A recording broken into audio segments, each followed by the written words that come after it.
Hello বন্ধুরা, শুভ দুপুর। মাছ মাংসের মতো মাশরুম তো সবাই খেয়েছো, কিন্তু নিরামিষ মাশরুম কি কেউ খেয়েছো? অবশ্যই খেয়েছো, কিন্তু আমি কীরকমভাবে বানিয়েছি তোমাদেরকে জানাচ্ছি। তো প্রথমেই সুন্দর করে লবণ দিয়ে মাশরুমগুলি সুন্দর করে ধুয়ে নিতে হবে, একদম হাত দিয়ে ডলে ডলে পরিষ্কার করে নিতে হবে। এই মাশরুম কিন্তু সঙ্গে সঙ্গে খেতে হয়, আমি দুদিন পরে খাচ্ছি বলে একটু ময়লা হয়ে গেছে, দেখো কালারটা চেঞ্জ হয়ে গেছে। তো সুন্দর করে হাত দিয়ে দলে দলে মাশরুমগুলিকে ধরতে হবে। তারপর দেখো ধোয়ার পর আমি সুন্দর করে এটাকে বটি দা দিয়ে, চাকু দিয়েও কাটা যায়, আমি বটি দিয়ে কাটছি। তো এরকম করে সুন্দর করে ছোটো ছোটো করে কেটে নিতে পারো বা লম্বা লম্বা করেও কেটে নিতে পারো। আমি দুরকমভাবে কেটেছি, তারপর কিন্তু আমি চুলার মধ্যে সিদ্ধ হতে বসে দিয়েছি। আর এদিকে আমি বাঁধাকপি রান্না করছিলাম পিঙ্ক কালারে, তো এটা আমি দেখাচ্ছি না, এটা আমি আরেকদিন দেখাবো। আর এখানে দেখো আমার মাশরুম সিদ্ধ হয়ে গেছে।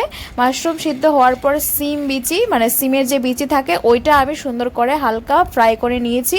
তারপর সুগন্ধ বেরোলে তারপর এটার মধ্যে আমি জল দিয়ে সেদ্ধ করে নিয়েছি, একদম ভালো করে সেদ্ধ করতে হবে। এই দেখো আমার সেদ্ধ হয়ে গেছে সিমের বিচিগুলি। তারপর কিন্তু সেদ্ধ হওয়ার পর এটাকে সুন্দর করে ছুলিয়ে বাকলগুলিকে ফেলে এইভাবে বের করে নিতে হবে। তো আমি কিন্তু ছুলিয়ে নিয়েছি সবগুলা।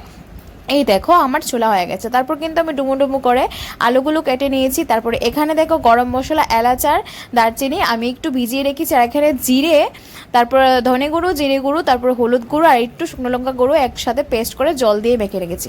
তারপর কিন্তু কড়ার মধ্যে তেল দিয়ে জিরে ফোড়ন দিয়েছি। জিরে ফোড়ন দেওয়ার পর কাঁচা লঙ্কা আদা বাটা দিয়েছি। তারপর কিন্তু টমেটো পিউরি দিয়ে দিয়েছি, মানে টমেটো পেস্ট। তারপরে কিন্তু এটার মধ্যে এক এক করে যে আমরা দিয়েছিলাম পেস্টটা বানিয়েছিলাম ওই পেস্টটা দিয়ে দিয়েছি। তারপর কিন্তু আমি দিয়ে দিচ্ছি হিং, তারপর স্বাদ মতো নুন দিয়ে দিয়েছি। দেখো তারপর আমার মশলাটা সুন্দর করে কষানো হয়ে গেছে। মশলা যতটা কষানো হবে ততটাই কিন্তু রান্নার স্বাদ হবে। তারপর দেখো আমি এইগুলাকে একটু ভাজা করে নিয়েছিলাম, আলু, মাশরুম আর সিমের বিচি, তো এইগুলাকে ভাজা করে আগিয়ে রেখে দিয়েছিলাম। তারপর এটাকে আমি মশলা কষিয়ে এটার মধ্যে আমি দিয়ে দিলাম। তো এই দেখো মাশরুমটা আমি একটু ঢাকনা দিয়ে দিয়েছি সিদ্ধ হওয়ার জন্য। তো নুনটা আমার কম হয়েছিল, নুনটা আমি আবার দিয়ে দিয়েছি। তারপর উপরে কিন্তু আমি গরম মশলা পেস্ট করে দিয়ে দিলাম। তারপর সেদ্ধ হওয়ার জন্য, যে একটু সেদ্ধ হওয়ার জন্য আবার একটু জল দিয়ে ঢেকে দিলাম। তো এই দেখো আমার মাশরুমগুলা কিন্তু খুব সুন্দর করে আলুগুলার সাথে মিশে গেছে। তারপর মশলার সাথে একদম সুন্দর করে মাখো মাখো হয়ে সিদ্ধ হচ্ছে। তো একটু 5 মিনিট আমি আরও রেখে দিয়েছি।